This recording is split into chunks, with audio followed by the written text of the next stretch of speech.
All right, let's get right into it. When we think about cancer treatment, we often picture this all-out war, where survival is the only thing that matters. But what if winning that war means losing the very life you were fighting to get back to?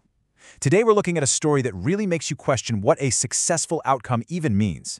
It makes you ask, what happens when just surviving the surgery isn't really enough? So, picture this. A surgeon asks his patient a really simple question. Seems basic, right? But then her husband gently chimes in and says, well, actually, she has to stop and rest after just one flight. And that moment, that little exchange, it reveals this huge gap.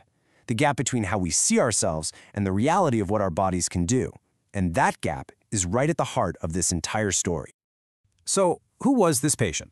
Well, she was 77 years old, but her age, her medical chart, none of that really tells you who she was.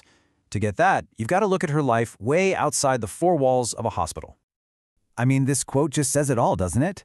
This wasn't someone who just tried to get a little exercise in.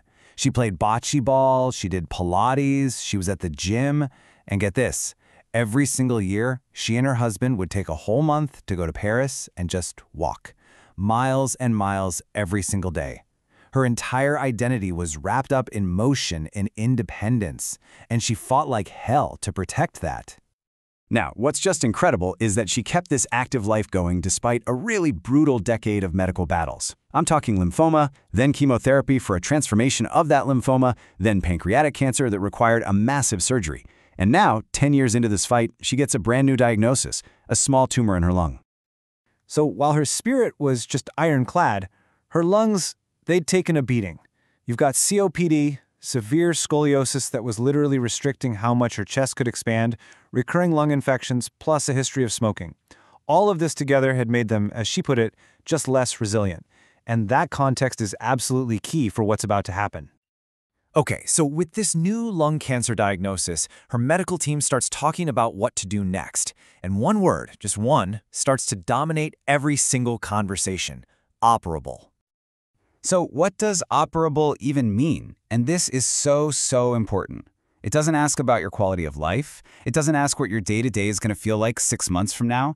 It's a purely clinical term with a razor-sharp focus on one single thing. Can your body physically withstand the procedure itself? That's it. And on paper, she passed with flying colors.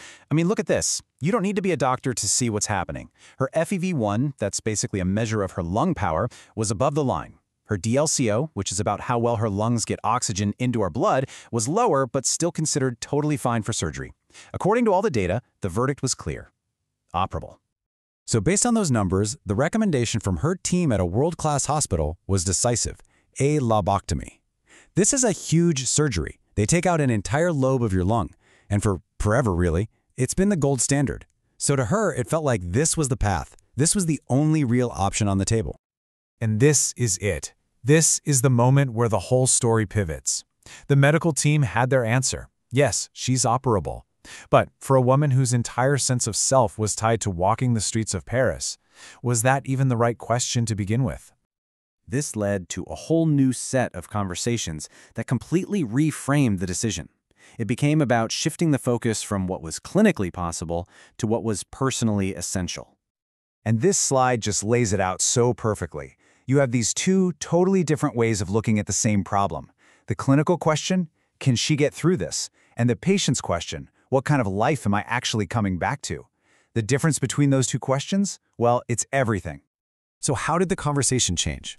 It happened in two key steps. First, she found out that the main alternative, this highly targeted form of radiation called SBRT, had a similarly fantastic chance of knocking out the cancer. That was a total game changer. And second, with that knowledge, she could now compare the two options, not just on which one kills cancer better, but on how each one would impact her ability to live her life. And as soon as she realized that both treatments were really good at fighting the cancer, the decision was no longer about which one was clinically superior. It all came down to this one simple, powerful question: which path would let her stay herself? So let's take a closer look at the actual evidence that gave her this choice. Because for a long time, surgery was just seen as the only way to go. But modern data, especially for patients just like her, has really changed that conversation. This table breaks it down so clearly. A lobectomy is major invasive surgery. You're in the hospital, recovery takes weeks, maybe months, and here's the kicker. It causes a permanent 10 to 30% drop in lung function. Now compare that to SBRT. Non-invasive, you go home the same day, and recovery takes days. For someone whose stamina was already a precious commodity, that difference is profound. And here's the number that makes this a real, legitimate choice. Modern SBRT has a local cancer control rate of 93 to 97%. What that means is, for a small tumor like hers, its ability to completely zap the cancer is right up there with what surgery can do. It's just that effective. Now, you might be thinking, but wait, doesn't surgery help stage the cancer to see if it spread? And for years, that was a huge argument in its favor, but that's kind of an outdated idea now. As this slide shows, modern techniques like PET scans and special ultrasounds are just as good at getting an accurate picture for these early-stage cases. At the end of the day, the goal is accurate info, right? And we now have more than one way to get it. So armed with this new perspective, understanding that she had two fantastic options for the cancer, but two vastly different options for her life, she made her choice. And wow, the result really speaks for itself. That's it. No long hospital stay, no painful recovery, just 5 quick trips to the hospital over a single week, and her treatment was completely finished. And this is the payoff. This is the moment that gives you goosebumps. Just a few days after her cancer treatment ended, she was on a plane to Paris, walking her 5 miles a day, seeing the sights. Her breathing felt the same, her stamina was there, her independence was intact. The very life she was fighting so hard to preserve had been preserved. In the end, what more can you ask for? This is the ultimate measure of success. It's not about the scan or the lab report. It's about this simple, profound feeling of being whole, of being yourself. So, what's the big lesson here? It's this whole new framework for making these huge decisions.